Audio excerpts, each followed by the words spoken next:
I'm about to clear the board as promised. What I'd like you to do is, if you have a look at worked example 10 part A, it says find the value of k. How are you going to do that? Look at the question. You've got some probability density function. It's equal to kx squared, but k is unknown. How can we do this? Because I'm going to get you guys to do this on your own. How are you going to find k? Divide by x squared. It's a probability density function, right? So it's equals to 1. So something equals to 1. What equals to 1 for all probability density functions? Should be the function. The integral of that kx squared. Is equal to 1. No. But from where? Like just the integral? Oh, no. It's the integral in a specific spot, right? Where, Sean? So starting from A and ending at B. Starting from A, ending from B, and they tell you what A and B are. I think from memory is 2 and 5. 2 and 5. Off you go. Find out what K is, okay? Find out what K is, and then I'll pick up from part B, okay? This is my working. I apologize, it's a little small. I'm just trying to fit everything on there, okay? Just to make sure we know what we're doing here, right? What we can say is, since this is a probability density function, therefore, if I integrate it all over its entire domain, from here to here, right? And put in my probability density function there, you add up all the probabilities, you better add up to 1. And then basically from there, I just kind of let the calculus take care of it. Make k the subject, you find ... k is 1 on 39. Okay, so far so good. So how do we progress now that we have this? Have a look at part B. Use integration to determine the expected value of a random variable x if it is distributed according to p of x. There's a lot of words in there. The important ones are expected values. So part B, we're going to go ahead and we're going to work out what the expected value is. Okay. Now, because working out the expected value on this is more or less identical to how you worked out the expected value on the other one, just for a different function. Okay. I'm actually going to skip that a little bit. So I'm going to show you what my working looks like. Okay. So, don't stress out too much about this because I hope, just like in worked example 8, you could follow this through. Can you see what I've done, right? I've worked out the integral of x f of x, but now I know what f of x is. Instead of saying k, I say x squared on 39 because that's what I just worked out k to be, okay?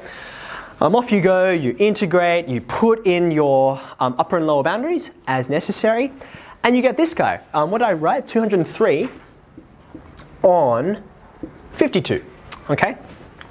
Now, this is where the question then says, you've got expected value now, go on to variance. But I want you to put your pens down and look up with me so that you can see where I'm about to go, because I'm actually going to lead you a slightly different direction to the question, okay? Here are our two ways of calculating variance, the things we wrote right at the start of the lesson, okay? Here's the kind of the standard form. This is the definition of variance. But then I said to you, like, I sometimes don't like doing that because it ends up a mess.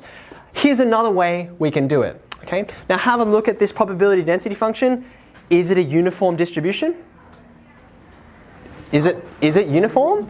No, it is not uniform. As your x changes, so does the probability, okay? So I'm going to tell you right now, I'm going to ask you to trust me for about 10 minutes. I'll show you, I'll prove it to you in 10 minutes, but for these 10 minutes, trust me, if you try this method out, the first one we used, with this guy, it will just blow up in your face, okay? You'll get the right answer, but it's a nightmare to get there, okay? So I want us to try using this other guy over here. Now, this guy over here, have a look. We're going to work out this integral here, you've got it written down, and then we're going to subtract this is mu, right? This is our mean, our expected value. We're going to subtract the square of this guy, okay? But that means we need this piece. This is the piece we need, okay? So let's go ahead.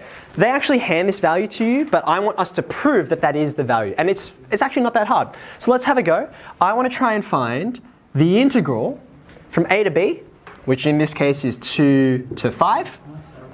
Not of x f of x, I'm going to do x squared f of x, okay?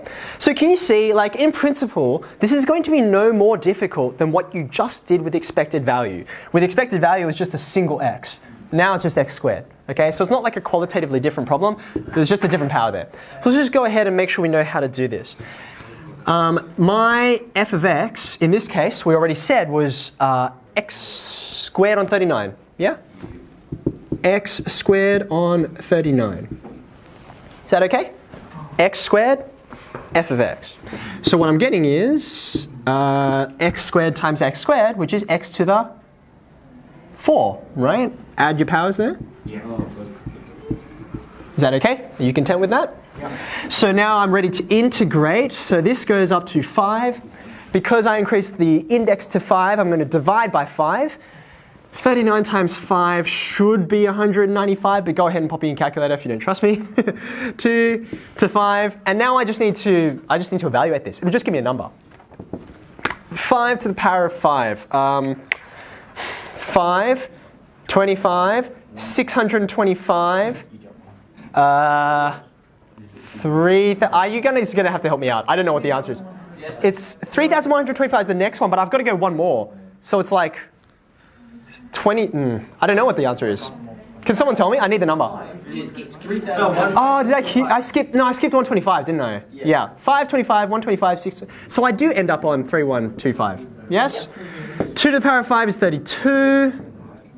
Someone pop this into their calculator and tell me what that is. 1031 over 6. 1031 over 65, which is on your piece of paper already. But with one subtle difference.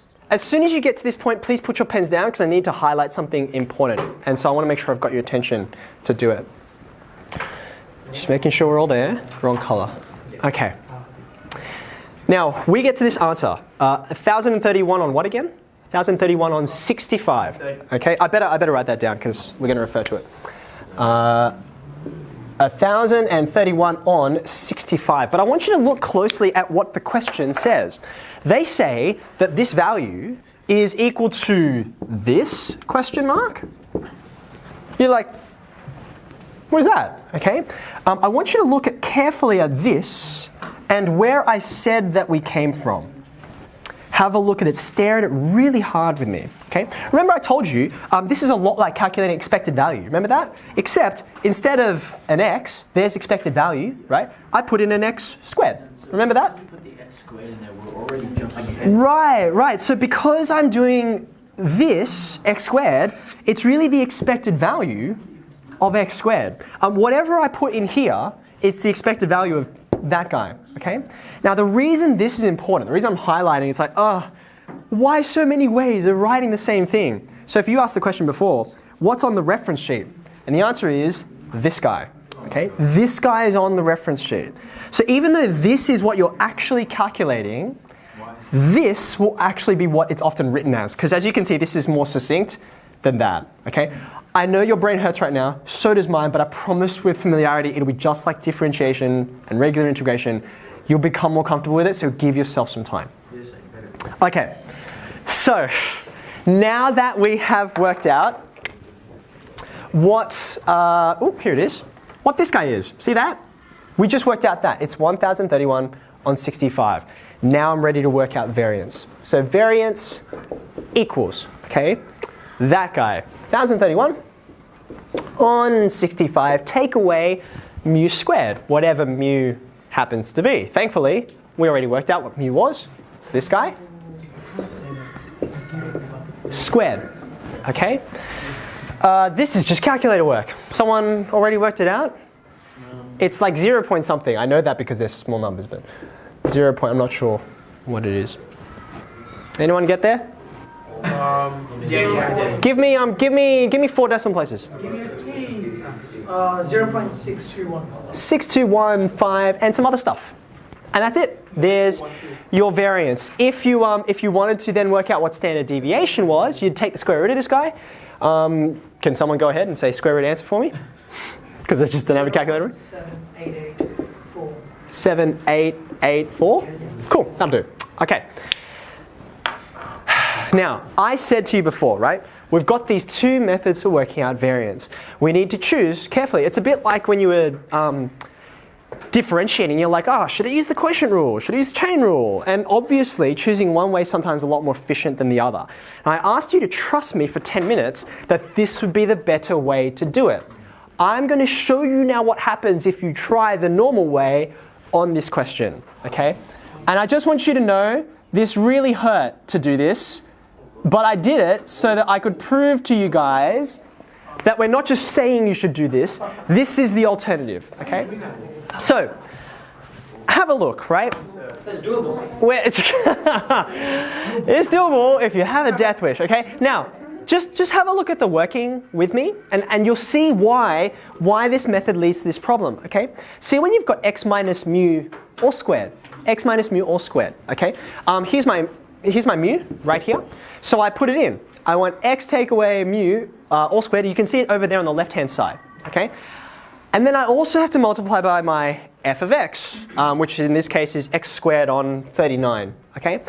But when you go ahead and do that, we can't use reverse chain rule anymore like Shambavi suggested in the worked example 8. Don't worry, you're not in trouble. It was because you got something right, okay? We used reverse chain rule before, so we didn't have to expand. You cannot do it if you have something like this. And that's why it just explodes into a disastrous mess, okay? So this is what is at stake in terms of like knowing which one to use. If you want, again, the shorthand, uniform, not uniform. And that's kind of the easiest way to tell which one you should use. Okay? Oh, absolutely you should, because they're both equal. You better get the right answer, but it's just one way sucks. Like the sun set on me while I was doing this question, and I had to go home. So.